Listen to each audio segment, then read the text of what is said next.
Welcome back to Psychology 2E, Openstax, and we are going to cover Chapter 12, Social Psychology today. So what is social psychology? Social psychology is the study of how others affect your thoughts, feelings, and behavior. It's your brain trying to make sense of social pressure so you don't end up wearing your lunch.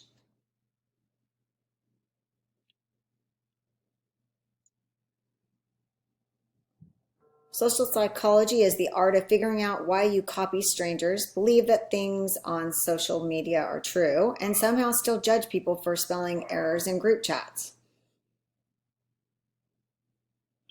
Interpersonal and intrapersonal psychology. The do I relate to others versus do I relate to myself. Interpersonal equals your social world. This is where your people skills, passive-aggressive text, and weird first date habits live. Intrapersonal is inside your head. This is where your self-concept, overthinking, and shower arguments live rent-free. Interpersonal topics cover why you laugh at unfunny jokes in groups and why office small talk is actually a form of psychological warfare. Intrapersonal skills are what help you survive existential dread and pick a side in an argument with no witnesses. Here's the twist. These two areas aren't enemies. They're codependent roommates. Your intrapersonal world affects your interpersonal relationships. Your self-esteem affects how you take criticism. Your ability to manage emotions affects whether you explode in line at Starbucks. So whether you're navigating awkward eye contact or just trying to quiet your inner monologue, remember, social and self are two sides of the same awkward, fascinating coin. One is the world you deal with. The other, that's the one that deals with you. Situational and dispositional influences on behavior. Or as I like to call it, did you act like that because you're built that way or because Monday happened? Situationism is behavior is mostly shaped by the context or environment. So if you ghosted someone, maybe it wasn't because you're emotionally unavailable. Maybe you were just dealing with finals, food poisoning, and Mercury in retrograde. According to situationists, no one's truly evil. They just had access to a uniform, a clipboard, or the power of fluorescent lighting. Dispositionism says that behavior is the result of internal traits like personality, temperament, or values. You told off your boss, not stress, you're just naturally assertive or unhinged, or possibly both. Dispositionists believe people are consistent. If Karen snapped in the meeting, it's because Karen is a snapper, not because she missed lunch. The truth is we're shaped by who we are, where we are, and whether we've had coffee. Your mom blaming your bad attitude on your friends, that's situationism. You blaming your ex's red flags on just who they are, that's dispositionism. Everyone's deflecting and psychology has the receipts. So the next time someone cuts you off in traffic, ask yourself, are they truly a reckless, self-absorbed maniac, which would be disposition, or is it that they're just late for a root canal, which is situationism? Either way, please honk responsibly. The fundamental attribution error, or FAE, is our tendency to attribute other people's behavior to their personality or character while blaming our own behavior on the situation we were tragically thrust into. Back to the traffic example, if someone cut you off in traffic, you would think, what a reckless monster. You cut someone off in traffic. I was late, the sun was in my eyes, and my Spotify skipped. You're not rude, you're having a hard morning, but Karen? Oh, she just always acts like that. That's the fundamental error. Is the fundamental attribution error a universal phenomenon? The short answer, no, it's not universal, but it is widespread, just not equally distributed across the planet like a psychological fast food chain. Let's break it down. Individualistic cultures like the US, the UK, and Canada have a strong FAE presence. People tend to emphasize personal responsibility, autonomy, and pull yourself up by your personality. So when someone messes up, we assume it's who they are. If your coworker shows up late once, they're so lazy and disorganized. Meanwhile, you show up late once and blame public transit, Mercury retrograde, and your emotional support iced coffee. In collectivistic cultures like Japan, China, and Korea, less FAE, more situational awareness. People are more likely to explain behavior in terms of context, group dynamics, or societal roles. Emphasis on harmony and interdependence equals maybe they're under pressure, not a morally bankrupt time thief. Actor-observer bias, where your mistakes are circumstantial and their mistakes are a character flaw. Actor-observer bias says when you, the actor, mess up, you blame the situation. When someone else, the observer, messes up, you blame their personality.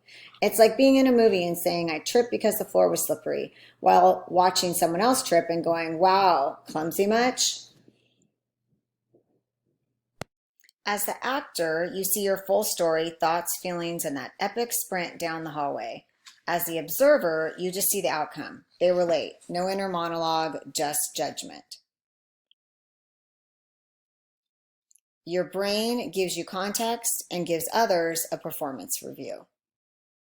So the next time you mess up and blame your environment, but then silently roast someone else for doing the exact same thing, congrats. That's actor-observer bias, and you're the actor and the judge. The self-serving bias, that psychological life hack where everything good was obviously you're doing, and everything bad, Mercury was in retrograde. It's your tendency to attribute successes to your own traits or abilities and attribute failures to external factors outside of your control. It's like having a PR team that spins every event in your favor. And yes, they accept payment in denial and validation.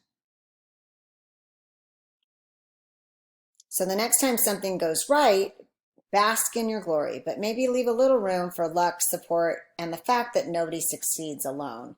And when things go wrong, before you throw Mercury under the bus, check the mirror. It might be holding the steering wheel. The just world hypothesis, the charming yet highly problematic belief that life is fair and everything happens for a reason, even when that reason is complete nonsense. The just world hypothesis is the idea that people get what they deserve and deserve what they get. In other words, good things happen to good people, bad things happen to bad people, and if something terrible happens to someone, well, maybe they kind of deserved it. It's not truth, it's wishful thinking dressed in a judge's robe. It's the same mental process that made people in middle school say, well, maybe you shouldn't have worn that color if you didn't want to get made fun of. Yes, Karen, maybe it was just bullying. It fuels victim blaming, denial of injustice, and lack of empathy. Congratulations, you've replaced compassion with self-preserving smugness. So the next time you catch yourself thinking, well, they probably brought it on themselves, pause. Consider whether you're clinging to a comforting lie instead of accepting an uncomfortable truth. Because the universe doesn't care about your karmic expectations. A social role is the expected behavior for someone in a given position or status. Think of it like being in a play, except you don't remember signing up, the director is invisible, and the script changes based on who's watching. Roles guide you, define you, and occasionally crush your soul under the weight of invisible expectations. Social norms are why you don't bring tuna to the library or discuss your digestive tract at brunch. A social script is a specific, culturally expected sequence of behaviors for a situation. It's like life's cheat sheet that tells you what to say, do, or fake your way through. You're basically improving your way through life, but the audience expects you to stick to the script.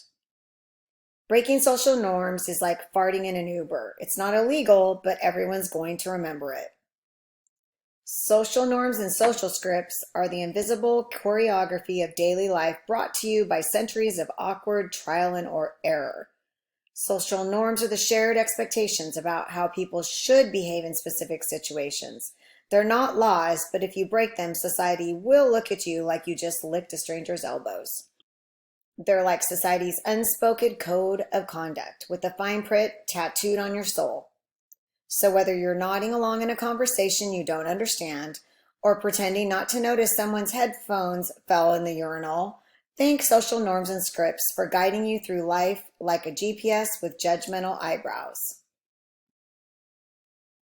Here you see the Stanford prison experiment, and how that was a demonstration of social roles, social norms, and scripts, and how power is related to those. Here, the picture is the Iraqi prisoners of war that were in Abu Ghraib, that's been shown through media, and it's another example of how power plays a part in social roles, norms, and scripts. Attitude, the internal cocktail of beliefs, emotions, and intentions that makes you weird around certain people, products, and political bumper stickers.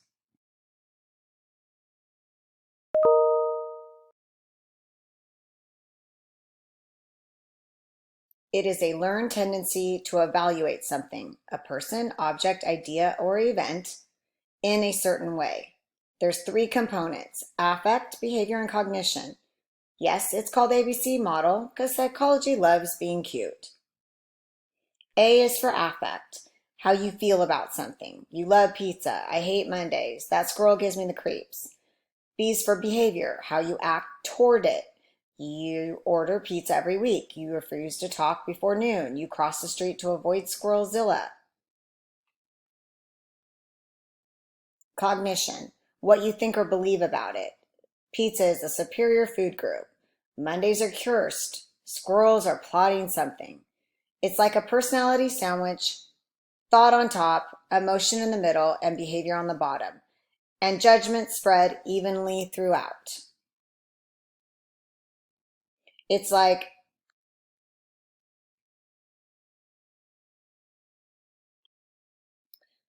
we get attitudes from direct experience, social learning, and classical conditioning. Direct experience, you get food poisoning from sushi once. Good luck trusting seaweed ever again. Social learning, you hate the Yankees because your dad raised you that way. It's a generational curse. Classical conditioning, if your favorite songs plays in a coffee shop, you might develop a weird attachment to cappuccinos. So next time you snap at someone for no clear reason or feel strongly about something you can't explain, check your attitude. Literally, it might be running the show behind the scenes. Cognitive dissonance, the psychological tension that strikes when your behavior tells you your beliefs. You up? Cognitive dissonance is that mental discomfort you feel when your attitudes, beliefs, or behaviors don't line up. Your brain does not like contradiction, so it tries to resolve it by justifying the behavior, changing the belief, or quietly spiraling until asleep.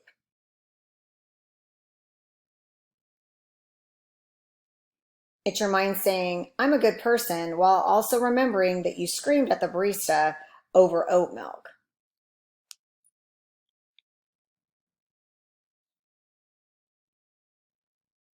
In the classic study of Festinger and Carl Smith, 1959, participants did a mind-numbing task, then were asked to lie and say it was fun.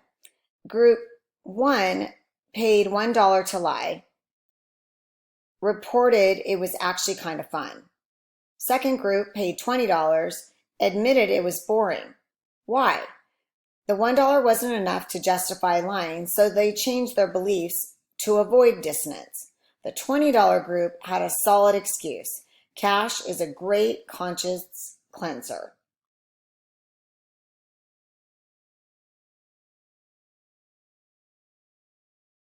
So basically, the less you're paid to betray your beliefs, the more likely you are to pretend you never had those beliefs in the first place.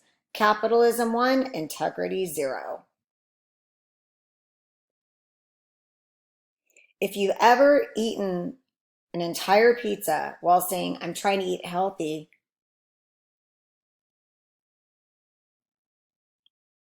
that is gourmet level dissonance. So, whether you're lying to others or just sweet talking yourself into a second dessert, remember cognitive dissonance is your brain's way of trying to feel okay while doing the emotional equivalent of a split. The effect of initiation, a delightful quirk of the human mind where we believe hard entry equals high level. If joining was humiliating, this group must be amazing. The classic study of Aronson and Mills in 1959. Researchers had women join a discussion group on sex and relationships, scandalous 1950s style.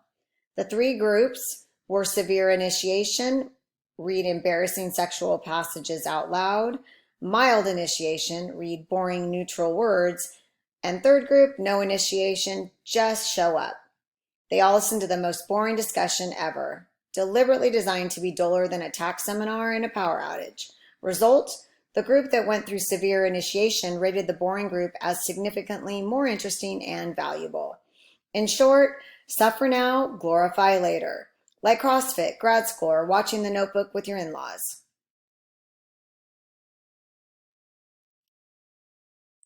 If you've ever said, yeah, the 3-week onboarding was brutal, but now I feel like I belong, congrats, you've been initiated, psychologically and spiritually.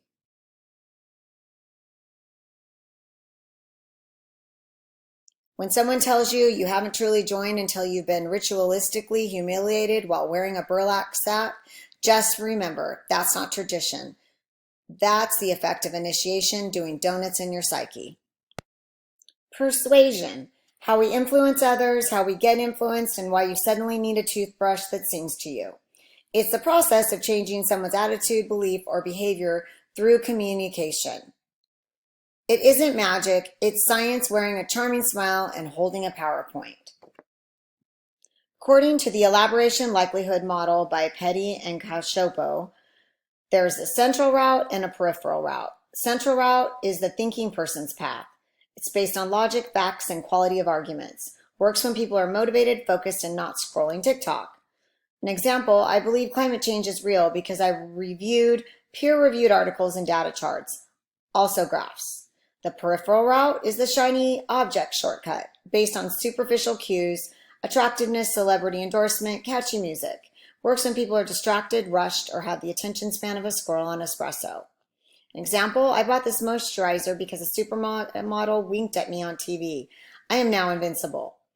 Basically, you either convince people with brain food or you bedazzle them until they say yes. So the next time you agree to something you don't need, can't afford, or barely understand, remember, that's not just poor judgment. That's persuasion in action. And yes, it probably smelled like cinnamon and confidence. Foot in the door technique. The psychological Jedi trick where once you say yes once, you're halfway to join a pyramid scheme. What is foot in the door technique? It's a persuasion method where someone asks for a small request first, and once you agree, they follow up with a larger request. Because once your yes foot is in the door, the rest of you is emotionally obligated to let them redecorate the whole house. It's basically psychological foreplay. You warm them up, then go in for the ask.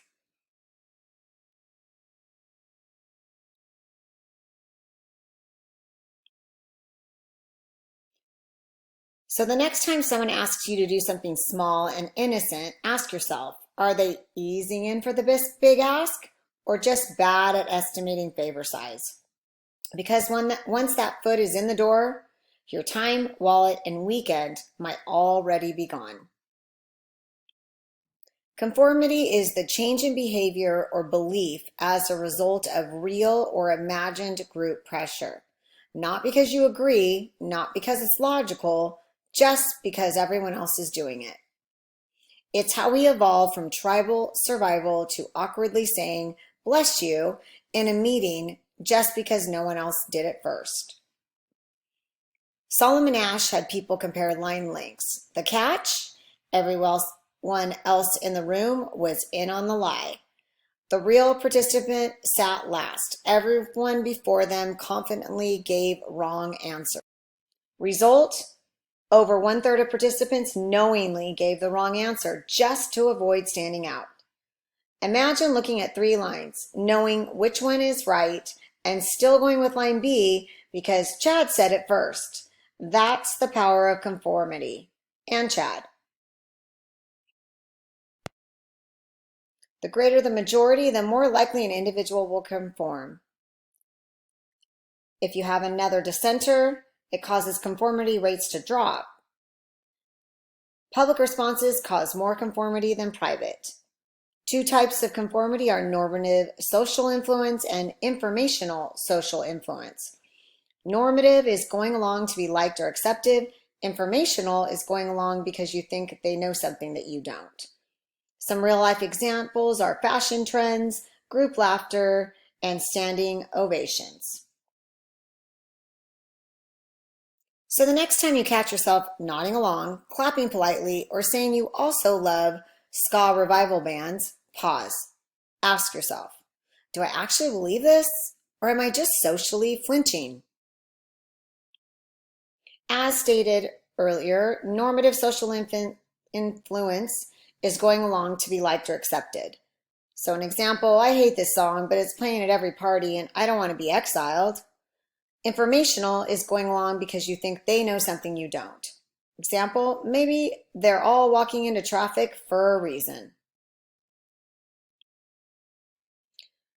Obedience. Not the cute sit and stay kind, but the how far will you go if an authority figure tells you to kind. Spoiler, farther than you'd like to admit. Obedience is when a person follows the commands of an authority figure, even if it goes against their personal morals or logic.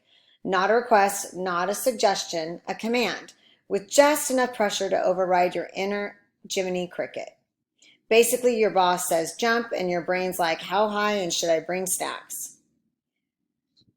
The Milgram study, participants were told to deliver electric shock to a learner for the wrong answers. The shocks were fake, the learner was an actor, but the participants didn't know that. With every mistake, they were told to increase the voltage. 65% of people went all the way to the highest level, 450 volts. Yes, even after the learner screamed, begged, and went eerily silent. Why? Because the experimenter in a lab coat said, the experiment requires that you continue.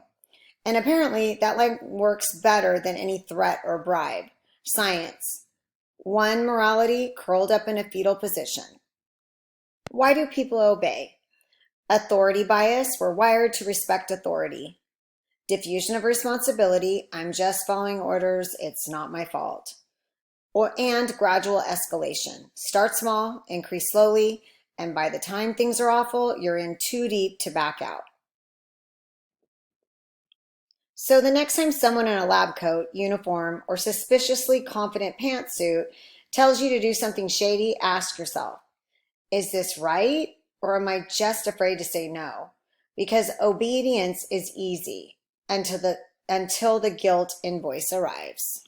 Groupthink is the idea that you end up going along with the other group members' beliefs in order to align with them. So within the group, you may agree with or behave a certain way that you wouldn't outside of the group. And group polarization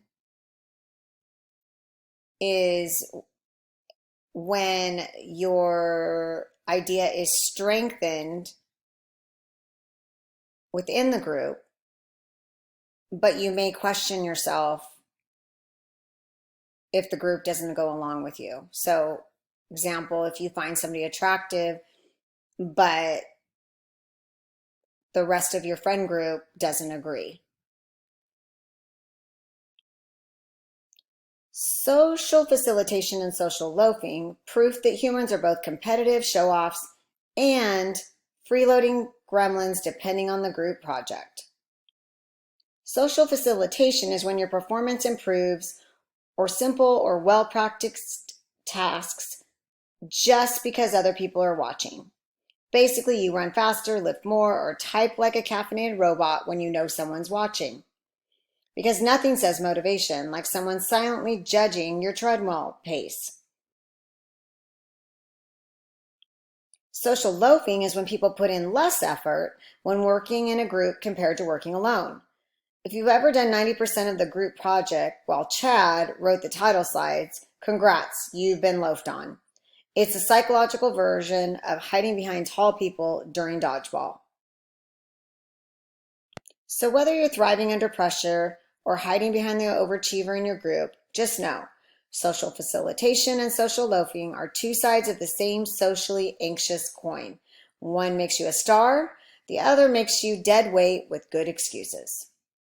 Prejudice and discrimination, which occurs across the globe, which you can see three different examples from German occupied Poland, African Americans in Oklahoma, and Westboro Baptist Church, and some different types of prejudice and discrimination. Prejudice and discrimination, because judging people based on categories you barely understand has somehow become a human pastime.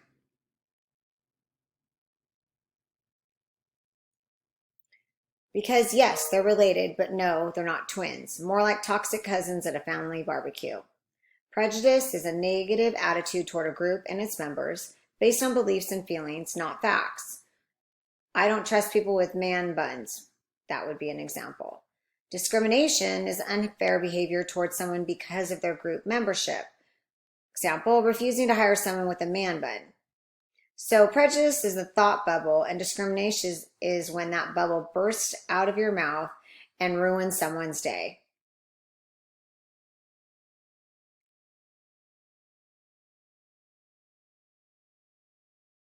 Different types of prejudice and discrimination are racism, ageism, homophobia, and sexism.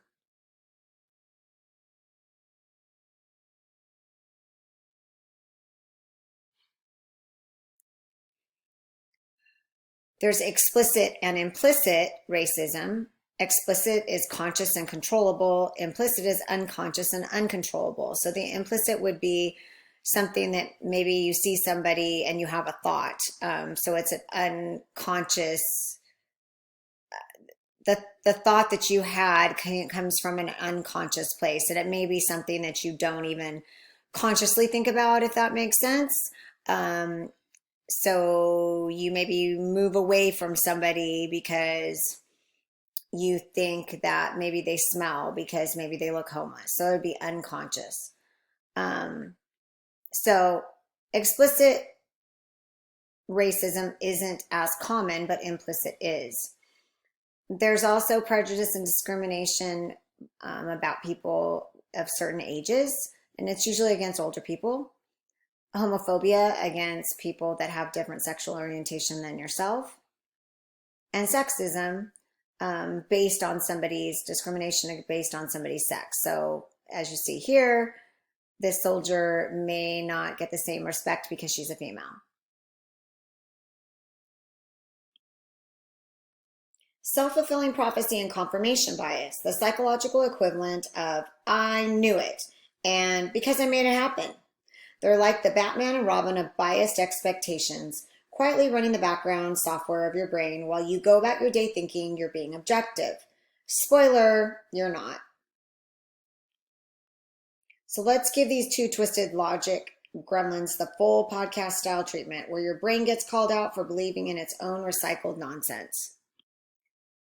They are two mental stunts that make you predict the future and then selectively collect evidence to prove you're psychic.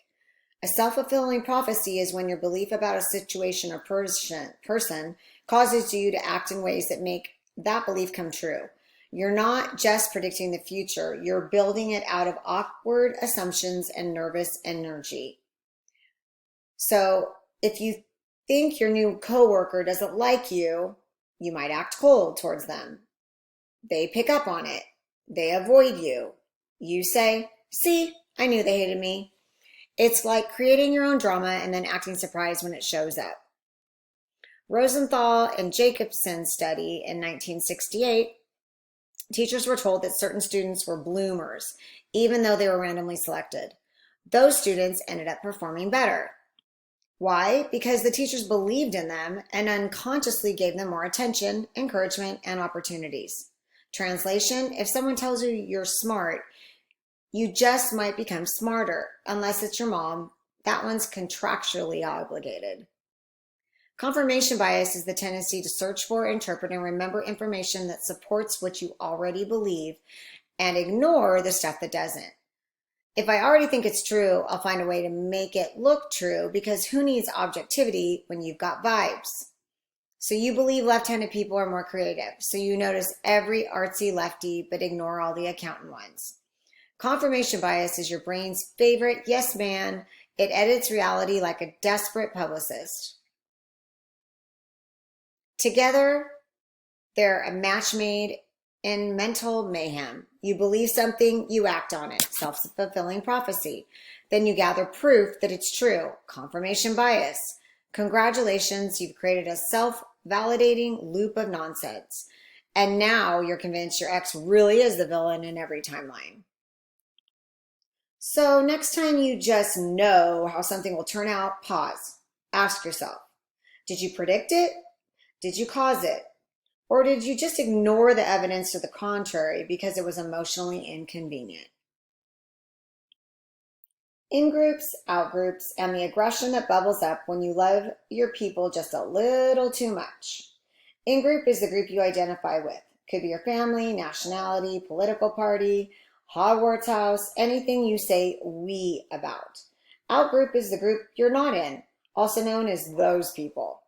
If your brain was a nightclub, the in-group gets VIP wristbands. The out-group gets frisked at the door and charged double.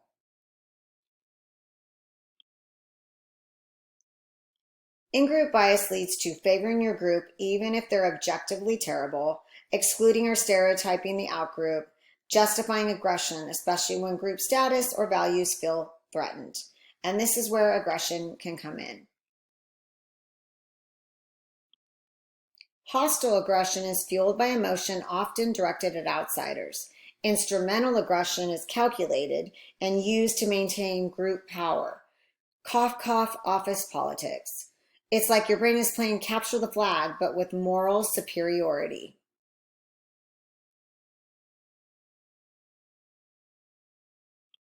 Some real-world examples are sports rivalries, political polarization, fan base feuds, so like Swifties versus literally everyone else, workplace cliques where marketing won't talk to accounting. So the next time you feel irrationally hostile towards someone just because they're wearing the wrong jersey, driving the wrong car, or daring to disagree with you with your opinion about pineapple on pizza, take a breath. Ask yourself, am I defending a value or just vibing with my in-group aggression reflex? Evolutionary theory of aggression is one that has been around since the beginning of time, where men felt that they needed to protect their mate, and that is humans or primates, so it served a purpose. Bullying is repeated negative treatment of another person over time. The goal is to inflict harm, injury, or humiliation. It can be physical or verbal. It can also be psychological. Boys tend to engage in direct physical aggression. Girls tend to engage in indirect. So it could be spreading rumors, ignoring, or socially isolating others. Effects on the victim: decrease mental health and may underperform in school. And cyberbullying, as I'm sure many of you know, is probably the most common for young people because it can be done behind a screen.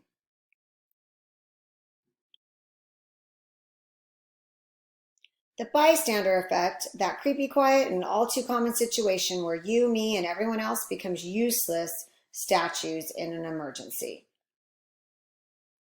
The bystander effect is the phenomenon where the presence of others decreases the likelihood that any one person will help in an emergency. Yes, you heard that right. The more people around, the less chance anyone will step up. It's not that people are heartless. It's just that their brain says, surely someone else is less lazy and more heroic than me. Why does it happen? Diffusion of responsibility. There's lots of people here, so someone else will call 911. Pluralistic ignorance. Nobody else is reacting, so maybe it's not an emergency. It's like a group trust fall, except nobody catches anyone and you hit the floor of moral apathy. In the classic case of Kitty Genovese in 1964, a young woman was murdered in New York. Reportedly, dozens of people heard or saw, but no one intervened or called the police. It sparked massive research into the bystander effect, which is the experiment by Latine and Darley in 1968. Students sat in a room, either alone or with others. Smoke started seeping under the door. Alone, 75% of the participants reported it. With passive Confederates, only 10% reported it. You're more likely to sound the alarm when there's no one around to silently judge you for overreacting. How to beat the bystander effect. If you're in trouble, call someone out directly. You in the red shirt, call 911. If you witness something, assume responsibility. Remember, doing something is better than doing nothing. Your hesitation may literally cost lives. You don't have to be a superhero. You just have to be slightly less passive than a lamppost. Pro-social behavior and altruism, also known as that warm fuzzy moment when someone helps you without stealing your fries afterwards. Pro-social behavior is any action intended to help or benefit another person, group, or society as a whole. It includes holding the door open, donating blood, helping a friend move a sofa even though you have a bad back. It's a psychological version of being a decent human on purpose. Altruism is helping with no obvious benefit to yourself. No rewards, no praise, just pure, uncut, warm-blooded goodness. Some say true altruism is real. Others say even altruism is selfish because it feels good or boosts your reputation. It's like arguing over whether your dog loves you or just loves the treats. Either way, the tail's still wagging. How do relationships start? 3 magical ingredients. Proximity, you like people who are near you. Why? Because it's hard to fall for someone you never see unless you're starring in a tragic 19th century letter-writing romance. Similarity, opposites don't attract. They argue about Spotify playlists. You're more likely to connect with someone who shares your values, interests, and unhealthy obsessions. Third, reciprocal liking. If they like you, you're suddenly into them too. It's not confidence. It's a feedback loop with butterflies. It's like emotional ping pong, except someone always catches feelings and doesn't return the serve. What is attraction made of?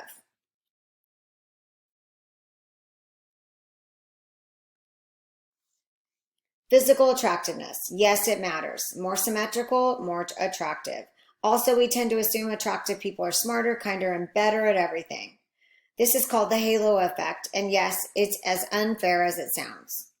Similarity. Same values, sense of humor, voting habits, preference for pineapple on pizza. The more aligned, the better. And familiarity, the mere exposure effect. The more we see someone, the more we like them, even if we weren't into them at first. Congratulations, you've been liked into being attractive.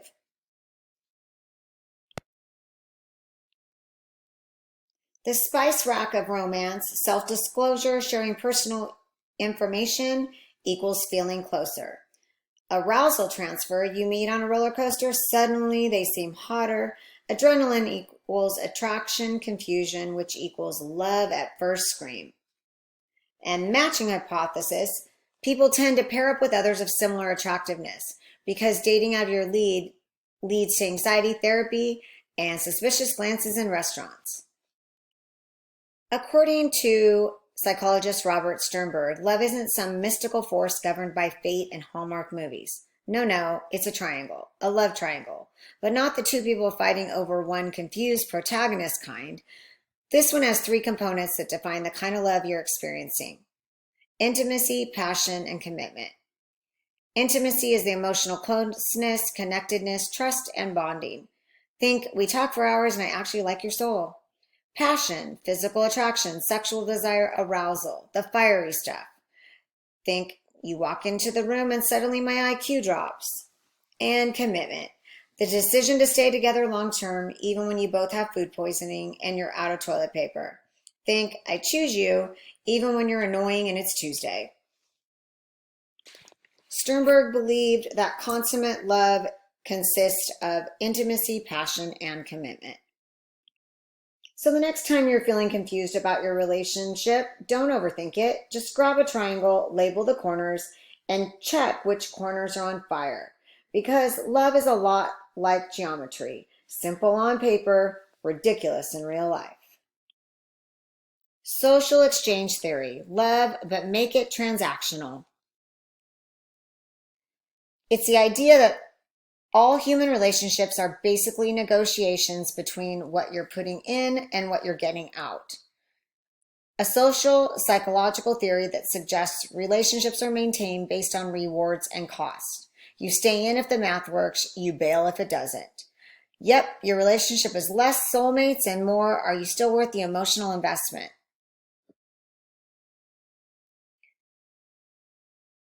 The big formula is outcome equals rewards minus costs. Rewards, anything you like. Love, support, emotional stability, back rub, shared Netflix. Costs, emotional labor, conflict, awkward in-laws, loss of free time, them chewing too loudly. You mentally subtract one from the other, and if your net outcome is still in the black, voila, relationship survives another day.